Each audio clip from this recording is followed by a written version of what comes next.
Students, आज की class में हम लोग प्रश्नावली 3.5 के सवालों को सॉल्व करने वाले हैं। तो देखिए क्वेश्चन नंबर 1 में क्या कहा जा रहा है। यहाँ 60 के लिए दो भिन्न भिन्न गुणनखंड वृक्ष दिए हैं, इनमें अज्ञात संख्याएं लिखिए। तो स्टूडेंट यहाँ पर आप देख रहे हैं, ये जो हमारा संख्या 60 है, संख्या 60 के यहाँ पर गुणनखंड लिखे गए हैं। ठीक है, यहाँ पर संख्या क्या आएगी हमें वो लिखना है, यहाँ पर संख्या क्या आएगी हमें वो लिखना है। तो स्टूडेंट एक प्रकार देखिए मैं इस तरीके से दिया गया है, आप लोग समझिए। यहाँ से जैसे हमारे पास 60 है, तो 60 को हम लोग क्या लिख सकते हैं भाई, 6 गुणे 10 लिख सकते हो। तो यहाँ पर हमने 6 गुणे 10 किया, 6 दाम 60 हो गया।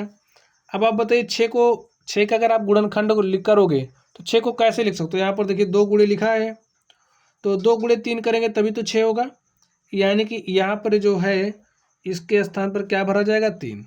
यहाँ पर देखिए 10 है, 10 को आप 5 गुणे कितना करोगे 10 आएगा। देखिए आप 5 को किससे गुणा करेंगे कि आपके पास 10 आएगा। हमने मान लिया भाई, हमने ए से गुणा किया, हमारे पास 10 आया, तो यहाँ से ए का मान क्या हो जाएगा 10/5, और ए बराबर क्या हो गया 2 हो गया। ठीक है, ऐसे भी आप निकाल सकते हैं।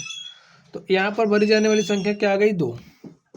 अब इसी तरीके से आप यहाँ पर देखिए, अब हमारे पास संख्या 60 है, संख्या 60 का हमने गुणनखंड किया, 30 गुणे लापता संख्या से जब लुप्त संख्या से गुणा करेंगे। ठीक है, जैसे यहाँ पर संख्या 60 है, संख्या 60 को जब हम 30 और लुप्त संख्या से गुणा कर रहे हैं तो हमें ये लुप्त संख्या बतानी, बताइए क्या आएगा।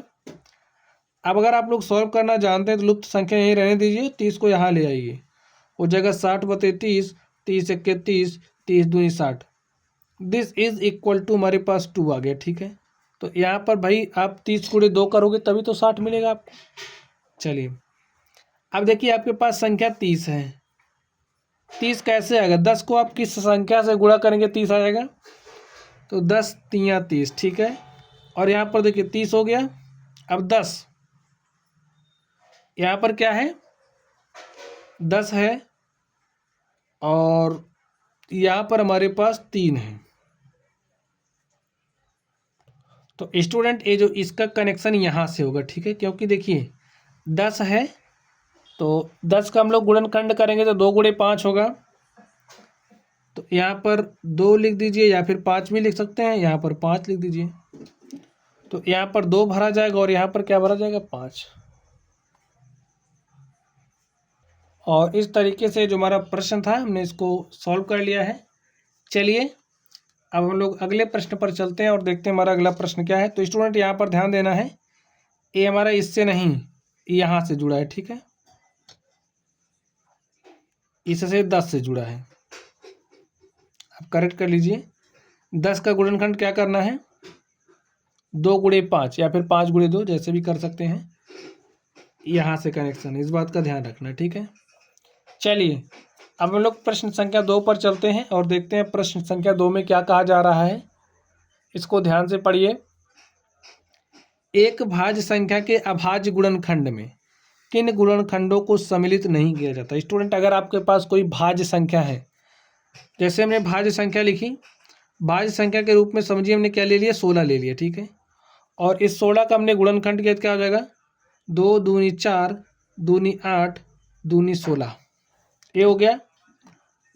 अब आप लोग ध्यान से देखिए, 16 क्या है भाज्य संख्या, और भाज्य संख्या को हमने अभाज्य संख्याओं के गुणनखंडों के रूप में व्यक्त कर दिया। देखिए 2 क्या है हमारी अभाज्य संख्याएं हैं। अब अगर हमारे पास कोई भाज्य संख्या है और हम उस भाज्य संख्या का अभाज्य गुणनखंड लिखते हैं, ठीक है, तो इसमें 1 को सम्मिलित नहीं किया जाता है, क्योंकि 1 हमारा ना तो भाज्य संख्या होती है और ना ही अभाज्य होती। लिखिए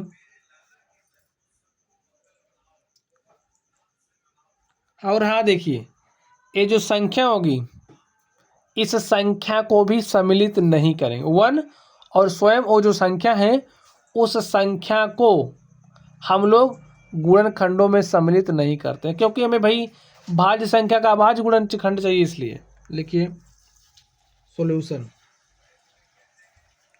1 और स्वयं वह संख्या।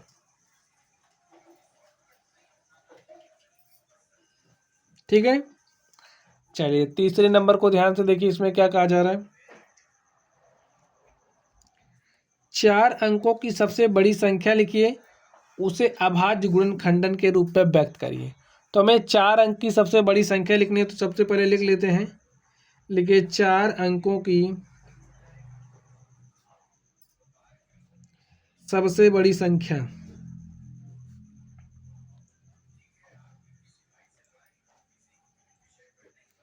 स्टूडेंट 4 अंक की सबसे बड़ी संख्या क्या हो जाएगी? 4 बार 9 लिख दीजिए, 1 2 3 4।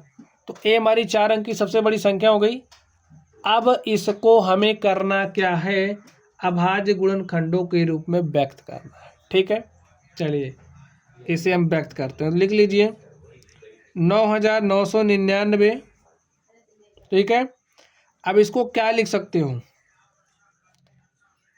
यहाँ पर अगर हम लोग 3 गुणे 333 करें, देखिए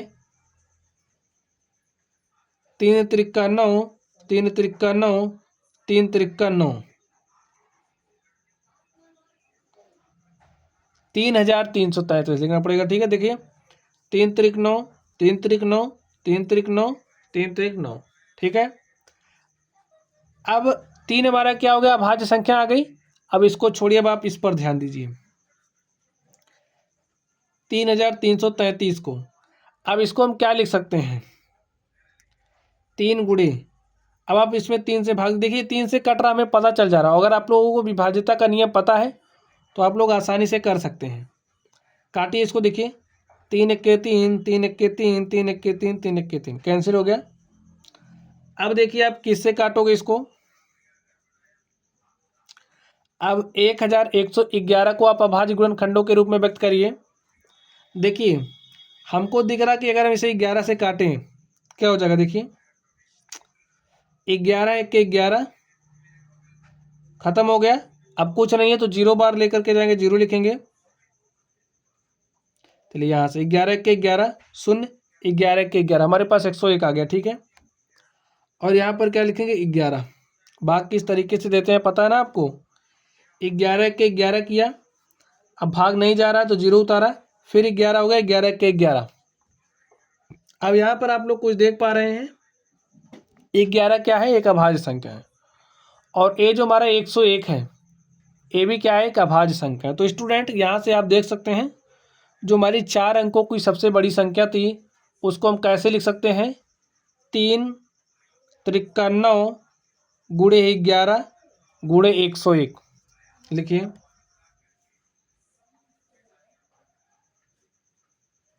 अभाज्य गुणनखंड के रूप में कैसे लिखोगे? 3 त्रिक 9 और गुणे 11, 11 गुणे में क्या लिखेंगे? 101। तो यहाँ पर आप देख सकते हैं 4 अंक की हमारे पास सबसे बड़ी संख्या थी और इसको हमने अभाज्य संख्याओं के गुणनफल के रूप में व्यक्त कर दिया है। चलिए अब हम लोग अगले नंबर पर चलते हैं और देखते हैं हमारा अगला नंबर क्या है। तो स्टूडेंट्स आप लोग अगले प्रश्न को ध्यान से देखिए। प्रश्न संख्या 4, इसमें क्या कहा जा रहा है? 5 अंकों की सबसे छोटी संख्या लिखिए और उसे अभाज्य गुणनखंडन के रूप में व्यक्त कीजिए। तो हमें 5 अंक की सबसे छोटी संख्या लिखनी है और उसे अभाज्य गुणनखंडन के रूप में व्यक्त करना। ठीक है, तो चलिए सॉल्व करते हैं। तो लिख लीजिए सबसे पहले 5 अंक की सबसे छोटी संख्या लिखिए। 5 अंकों की सबसे छोटी संख्या क्या हो जाएगी स्टूडेंट? सबसे पहले हम लोग क्या लिखते हैं? 1, और उसके बाद 4 ठो 0 लगा दीजिए, 1 2 3 4। तो ये हमारी क्या हो गई? 5 अंक की सबसे छोटी संख्या हो गई। अब ये जो 5 अंक की सबसे छोटी संख्या है इसे हमें अभाज्य गुणनखंडन के रूप में व्यक्त करना। ठीक है, तो जिस भी मेथड से आप करना चाहते हैं उसी मेथड से कर लीजिए। अगर आप लोग वृक्ष वाला मेथड पसंद है उससे करिए, नहीं तो आपको ऐसे भी आप लोग लिख सकते हैं। देखिए आपने 5 अंक की सबसे छोटी संख्या लिखी और इसको सबसे छोटी अभाज्य संख्या से काटिए। तो किससे काटेंगे भाई? 2 से काटेंगे, 2 से कट जा रहा है, काट दीजिए। 2 पंचे 10, 2 शून्य शून्य, 2 शून्य शून्य और 2 शून्य शून्य। ठीक है, ठीक है। अभी भी देखिए 2 से कट रहा। अगर आपको 2 से विभाज्यता का नियम पता हो तो आप लोग जानते हैं, अगर इकाई का अंक 0 या 2 है, 0, 2, 4, 6, 8 है तो संख्या 2 से विभाज्य होती है, तो ये 2 से विभाज्य है। काट दीजिए, देखिए क्या हो जाएगा। 2 दूनी 4, 1 5, ये हो जाएगा 10, 2 पंचे 10, 2 शून्य शून्य 2 शून्य शून्य। देखिए फिर 2 से कटेगा, 2 1 के 2, 2 दूनी 4, 1 5, ये हो गया 10, 2 पंचे 10, 2 शून्य शून्य। अभी भी 2 से कटेगा, काट दीजिए, 2 छंगे 12, 2 दूनी 4, 1 5, ये हो गया 10, 2 पंचे 10। अब देखिए हमारा 2 से नहीं कटेगा, अब आपको 2 से बड़ी जो अभाज्य संख्या है वहाँ चलना पड़ेगा। तो 2 के बाद हमारी अभाज्य संख्या 3 आती है, तो चेक करिए क्या 3 से कटेगा। 5 2 7 6 13, 3 से नहीं कटेगा, तो अभी 5 से कटेगा। 5 से काटिए, 5 1 के 5, 1 6 हो गया 12, 5 दूनी 10, 2 12 हो गया 25, 5 पचे 25, 5 2 7 1 8, अभी भी 5 से कटेगा तो 25 आ गया, और हमने इसको 5 से काटा तो 5 आ गया, फिर 5 से काटा तो 1 आ गया। देख सकते हैं। तो इसको आप कैसे लिखोगे, 2 गुणे 2 गुणे 2 गुणे में 2 कितनी बार है, 4 बार। 5 कितनी बार है, 4 बार।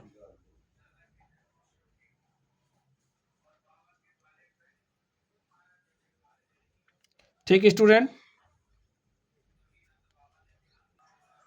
तो स्टूडेंट यही हमारा क्या हो गया, आंसर हो गया। चलिए अब हम लोग इस 5वें नंबर पर चलते हैं और देखते हैं इसका सोल्यूशन क्या होगा। तो 5वें नंबर को आप ध्यान से देखिए। तो देखिए इसमें क्या कहा जा रहा है, 1729 के सभी अभाज्य गुणनखंड ज्ञात कीजिए और उन्हें आरोही क्रम में व्यवस्थित कीजिए। अब 2 क्रमागत अभाज्य गुणनखंडों में यदि कोई संबंध है तो लिखिए। सबसे पहला काम हमें क्या करना है, यहाँ पर जो 1729 है, 1729 के सभी अभाज्य गुणनखंड हमें क्या करने हैं, ज्ञात करने हैं। तो चलिए 1729 के हम लोग अभाज्य गुणनखंडों को ज्ञात करते हैं। तो स्टूडेंट आप लोग संख्या 1729 को ऐसे लिख लीजिए। अब देखिए इसको अब किससे काटोगे, क्या 2 से कटेगा, नहीं कटेगा। 3 से देख लीजिए कटेगा कि नहीं। 9 2 11 7 18 1 19, 3 से भी नहीं कटेगा, 5 से भी नहीं कटेगा। चलिए वो लोग 7 से चेक कर लेते हैं। 7 दूनी 14, 3 17 हो गया 32, 7 चौक 28, 4 32, 7 17 49, 7 से कट जाएगा। 7 दूनी 14 हो गया, 3 17, 3 यहाँ लिखोगे तो 32 हो जाएगा, और ठीक है 7 चौके 28, 7 पचे 35, 7 चौके 28, 4 बार जाएगा। हमने यहाँ पर 4 लिखा, 7 चौके 28, 4 32, 4 को यहाँ पर लिखेंगे 49 हो गया, 7 7 49, ठीक है कैंसिल हो गया। चलिए अब ये देखिए किससे कटेगा, 7 से पुनः चेक करिए। 7 3 21, 3 24 37 नहीं कटेगा, 7 से नहीं कट रहा। 11 से चेक करते हैं। 11 दूनी 22, 2 24 27, 11 से भी नहीं कटेगा। 13 पर चलिए, 13 1 के 13 और 11 कितना हो जाएगा, 24, 117, 13 से कट जा रहा। तो 13 1 के 13, 11 कितना हो जाएगा, 24, और 11 यहाँ पर लिखोगे तो हो जाएगा 117, 13 9 117, 19 से काट दीजिए, 1 आ गया। तो यहाँ पर आप देख सकते हैं जो हमारी संख्या 1729 है, 1729 को अभाज्य गुणनखंडों के गुणनफल के रूप में कैसे लिख सकते हैं। देखिए 7 गुणे 13 गुणे 19 ऐसा लिखोगे तो आपको ये मिलेगा, और यहाँ पर ये क्या है, अभाज्य संख्या है। अब हमसे आगे क्या कहा जा रहा है, उन्हें आरोही क्रम में व्यवस्थित कीजिए। देखिए आरोही क्रम होता क्या है, सबसे पहले हम लोग सबसे छोटी संख्या, फिर उससे बड़ी, फिर उससे बड़ी, फिर सबसे बड़ी लिखते हैं ना। तो 7 गुणे 13 गुणे 19 सब क्रम में ही है। अब 2 क्रमागत अभाज्य गुणनखंडों में यदि कोई संबंध है तो लिखिए। चलिए इनके बीच संबंध देखते हैं। देखिए 2 क्रमागत अभाज्य गुणनखंड, अगर हम लोग इसके और इसके बीच देखें तो इसके और इसके बीच देखें क्या हमें कोई संबंध मिल रहा है, हमें दिख रहा है। अगर हम 13 में से 7 घटा दें तो हमें कितना मिलेगा, 6। 19 में से 13 घटाओगे तब भी आपको क्या मिलेगा, 6 मिलेगा। तो लिखिए 2 क्रमागत अभाज्य गुणनखंडों का अंतर 6। समझ गए, जैसे 13 माइनस 7 करोगे तो 6 मिलेगा, 19 माइनस 13 करोगे तो 6 मिलेगा, ये में संबंध मिला। और स्टूडेंट यही हमारा क्या हो गया, सॉल्यूशन हो गया। चलिए अब हम लोग अगले प्रश्न पर चलते हैं और देखते हैं हमारा अगला प्रश्न क्या है। तो क्वेश्चन नंबर 6 को आप लोग ध्यान से देखिए, इसमें क्या कहा जा रहा है, पढ़िए। 3 क्रमागत संख्याओं का गुणनफल सदैव 6 से विभाज्य होता है। अगर हमारे पास 3 क्रमागत संख्या, आप कोई भी ले लो, क्रमागत होनी चाहिए, और अगर वो क्रमागत है तो संख्या 6 से क्या होगी, विभाज्य होगी। ठीक है, इस कथन को कुछ उदाहरणों की सहायता से स्पष्ट कीजिए। तो चलिए हम लोग इसकी चर्चा कर लेते हैं। 3 क्रमागत संख्याओं का गुणनफल, ध्यान से इस कथन को पढ़ेंगे तो आपको कुछ भी लग, 3 क्रमागत संख्या, आप कोई भी 3 क्रमागत संख्याएं लीजिए, ठीक है, चाहे वो भाज्य हो चाहे अभाज्य, उससे नहीं मतलब है, आपको 3 क्रमागत संख्याएं लेनी है। तो जैसे अगर हमने पहली संख्या 1 ले ली, दूसरी संख्या हमने 2 ले ली, और तीसरी संख्या हमने क्या ले ली, 3 ले ली। गुणनफल लेना है तो 1 गुणे 2 कर दें, 2 गुणे 3 कर दें, तो हमारे पास क्या आएगा, 6। और देखिए ये जो गुणनफल है क्या 6 से विभाज्य है। जब आप इसको 6 से काटोगे, चलिए 6 को आपने 6 से काटा तो आपको क्या मिल गया, 1। देखिए हमने 3 क्रमागत संख्याएं ली और जब हमने इनको 6 से काटा तो कट गया। चलिए अब हम लेते हैं अगली क्रमागत संख्या। देखिए अगर हम 2 गुणे 3 गुणे 4 ले लें तो ये भी तो क्रम से ही है, 2 3 4 क्रम से है, 3 संख्याएं लेनी है। 2 3 6 चौके 24 आ गया, और 24 को आप 6 से काटिए, देखिए क्या विभाज्य, 24 6 से विभाज्य है, काट दीजिए तो 6 चौके 24 आ गया। चलिए अगर हम 3 गुणे 4 गुणे 5 ले रहे हैं, भाई 3 क्रमागत संख्याओं का गुणनफल 6 से विभाज्य होता है, इस कथन की हमें पुष्टि करनी है कुछ उदाहरणों के माध्यम से। तो 3 क्रमागत संख्या आप कोई भी लीजिए, जैसे हमने 3 गुणे 4 गुणे 5 ले, 3 चौके 12 पंचे 60, 60 आ गया। अब देखिए क्या संख्या 60 6 से विभाज्य है, तो 6 दाम 60, जी हाँ विभाज्य है। चलिए अगर हम 4 गुणे 5 गुणे 6 लें, देखिए क्रमागत संख्याएं हो गई, इनका हमने गुणनफल लिया, तो 4 पंचे 20 छक्के 120 हो गया, और 120 को आपने किससे काटना है, 6 से, तो 6 दूनी 12, 6 शून्य शून्य, आपके पास 20 आ गया। तो आप लोग कुछ समझ पा रहे हैं। चलिए नेक्स्ट लेते हैं, थोड़ा सा और बड़ी लेके आपको दिखाते हैं। समझिए हमने 8 ले लिया, 9 ले लिया, 10 ले लिया, ये भी तो क्रम से ही है, इनका गुणनफल निकालिए। देखिए 10 9 90, और 90 गुणे 8 करोगे कितना हो जाएगा, 9 8 72, 720, और इस 720 को 6 से काटिए, 6 के 6 एक साथ हो गया 12, 6 दूनी 12, 6 शून्य शून्य, देखिए 720 भी कट गया। तो निष्कर्ष निकाल पा रहे हो आप लोग कि अगर हमारे पास 3 क्रमागत संख्याएं हैं और हमने उनका गुणनफल लिया तो उनका जो गुणनफल होगा सदैव 6 से विभाज्य होता है। तो चलिए लिख दीजिए, उदाहरणों की सहायता से हमें स्पष्ट करना था स्टूडेंट, हमने उदाहरण लिया, 6 से विभाज्यता को दिखाया। लिखिए इन उदाहरणों से स्पष्ट होता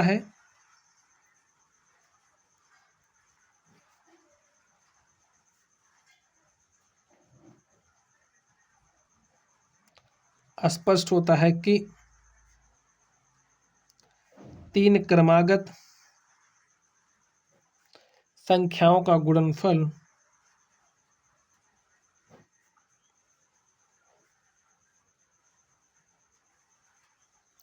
सदैव 6 से विभाज्य होता है।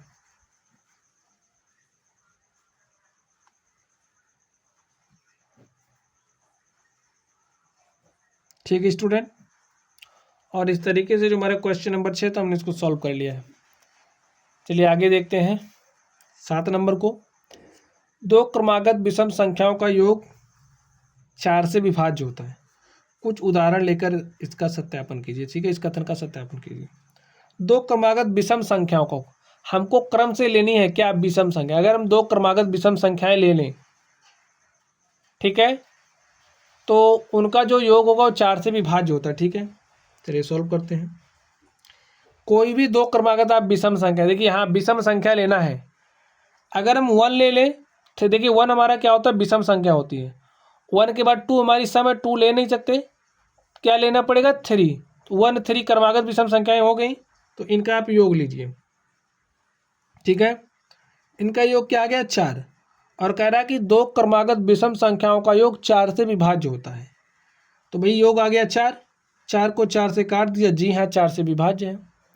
चलिए ये हमारा पहला एग्जाम्पल हो गया। दूसरा एग्जाम्पल देखिए, क्रमागत विषम संख्याएं लेनी है, ठीक है। अब 1 के बाद हम 5 नहीं ले सकते, क्रम से नहीं होगा, 3 के बाद 5 ले सकते हैं, ठीक है, क्योंकि 4 सम है तो 4 के बाद 5, 3 के बाद 5 ही विषम संख्या मिलेगी। तो 3 और अगर हम +5 करें क्या हो गया 8, और आपको आप 8 को आप 4 से काटिए, देखिए कट गया पूरी तरीके से। इसी तरीके से आप और भी एग्जाम्पल्स ले सकते हैं, जैसे हमने 5 + 7 किया, 7 भी हमारी क्या है विषम है, ठीक है। सम विषम आप लोग जानते ही हैं, वह संख्या जो 2 से विभाज्य ना हो विषम संख्या कहलाती है। तो 5 7 यहाँ पर क्या है विषम है, तो 5 7 क्या हो गया 12, 4 से क्यों काट रहे हैं, क्योंकि कह रहा है 4 से विभाज्य होती है, तो 4 3 12। अब आगे देखते हैं, एक एग्जाम्पल और लेते हैं। देखिए हमने 7 लिया और 9, क्योंकि 9 हमारी क्या है विषम संख्या, भाई 9 को आप 2 से काट सकते हो, तो नहीं काट सकते, तो 9 क्या हो गई विषम संख्या, तो 7 9 16, और 16 को आप 4 से काटिए, देखिए क्या आ रहा 4 चौके 16। एक एग्जाम्पल और ले लेते हैं। चलिए हमने 15 ले लिया और 17 ले, देखिए 15 क्या है विषम संख्या, क्योंकि 2 से तो नहीं कटेगा, 17 भी विषम है, तो दो क्रमागत हमने विषम संख्या ले ली, इनका योग करिए 17 15 32 हो जाएगा, और 32 को जब आप 4 से काटें तो क्या हो जाएगा, कट जा रहा है, 8 आ गया। तो लिखिए आता है, इन उदाहरणों से स्पष्ट होता है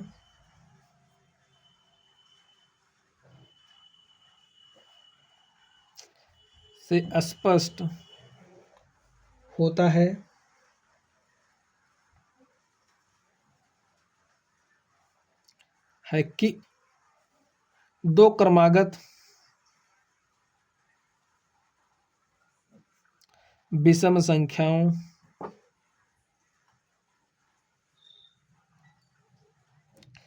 का योग 4 से विभाज्य होता है।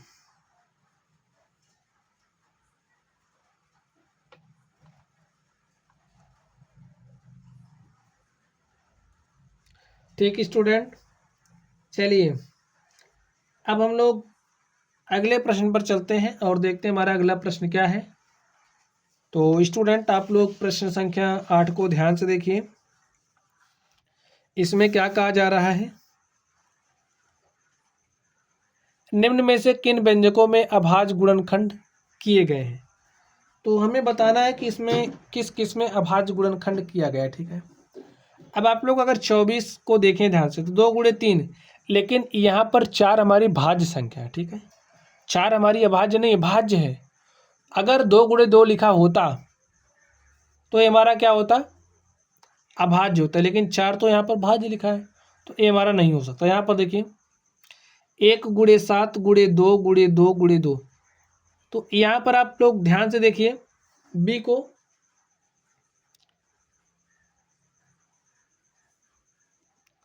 देख लिया आपने, तो यहाँ पर देखिए 1 × 7 × 2 × 2 × 2 लिखा है, तो इसको आप ऐसे भी लिख सकते हैं, देख लीजिए, ठीक है। अब जो 56 है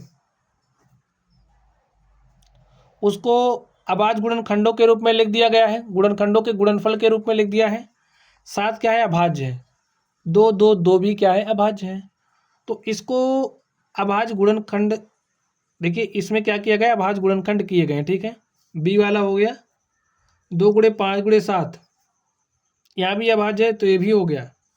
इसमें देखिए 9 को अगर 3 × 3 लिखा होता तो अभाज्य होता है, लेकिन 9 लिख दिया है तो ये नहीं है, ठीक है। तो लिखिए बी और सी।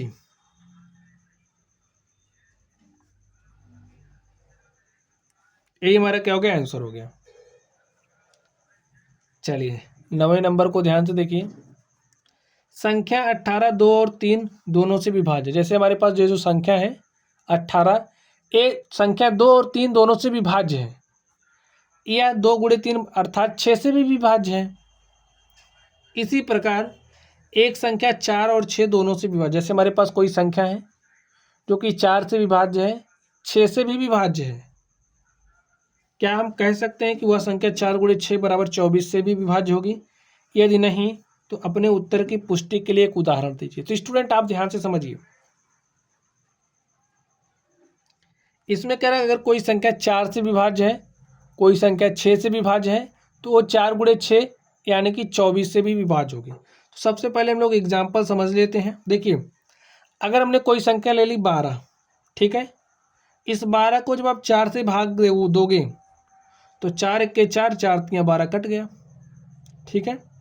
और 12 को जब आपने 6 से भाग दिया तो 6 × 1 = 6, 6 × 2 = 12 कट गया। लेकिन क्या आप जब 12 को 24 से भाग देंगे तो क्या भाग जा रहा है? नहीं जा रहा ना, भाग नहीं जा रहा ना। इसलिए हम कह सकते हैं कि अगर कोई संख्या 4 और 6 दोनों से विभाज्य है तो यह जरूरी नहीं है कि वो 24 से भी विभाज्य हो, ठीक है। तो लिख दीजिए नहीं।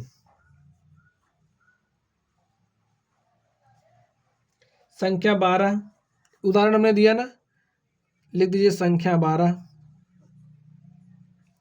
4 और 6 से विभाज्य है,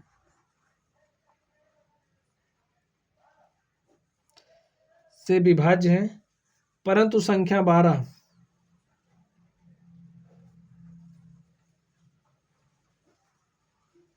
24 से विभाज्य नहीं। संख्या 12 24 से विभाज्य नहीं है।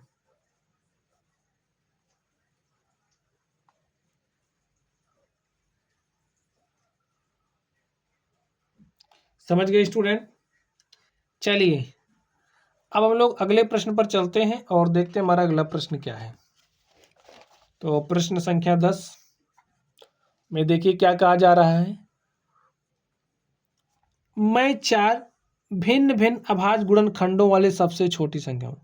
4 भिन्न भिन्न अभाज्य गुणनखंड यानी कि वो जो संख्या है वो 4 भिन्न भिन्न अभाज्य गुणनखंडों वाली सबसे छोटी संख्या है, ठीक है। तो स्टूडेंट वो संख्या क्या होगी आपको बताना है। देखिए आप मुझे ज्ञात कर सकते हैं क्या? चलिए ज्ञात करते हैं। सबसे पहले आपको 4 सबसे छोटी अभाज्य संख्याएं लिखिए, उनका गुणा कर दीजिए। लिखिए पहली सबसे छोटी संख्या क्या हो जाएगी? अभाज्य संख्या आपको पता ही है, पहली जो सबसे छोटी अभाज्य संख्या होती है 2 होती है। 2 के बाद 3 हमारी अभाज्य संख्या है, 5 है और उसके बाद 7 है। क्या इससे छोटी 4 कोई और आप अभाज्य संख्या लिख सकते हैं? नहीं लिख सकते। तो जब इनका आप गुणनफल करोगे तो संख्या मिल ही जाएगी। तो लिख दीजिए 2 × 3 = 6, 5 × 30 × 7 करोगे तो 210। लिखिए अतः वह संख्या 210 है। तो स्टूडेंट आई होप चीज़ें आप लोगों को समझ में आई होंगी। तो चलिए आप लोग पढ़ते रहिए। अगर आप लोगों को कोई भी डाउट हो तो कमेंट बॉक्स में कमेंट करना। वीडियो पसंद आए तो वीडियो को लाइक कीजिएगा। चैनल पर नए हो तो सब्सक्राइब कर लेना, क्योंकि यहाँ से आपको क्लास 6 से संबंधित सारी चीज़ें मिलेंगी। आपको कोई भी ट्यूशन या कोचिंग पढ़ने की ज़रूरत नहीं है, यहाँ से आपको सब कुछ मिलेगा, ठीक है। तो चलिए आप लोग पढ़ते रहिए। Thank you.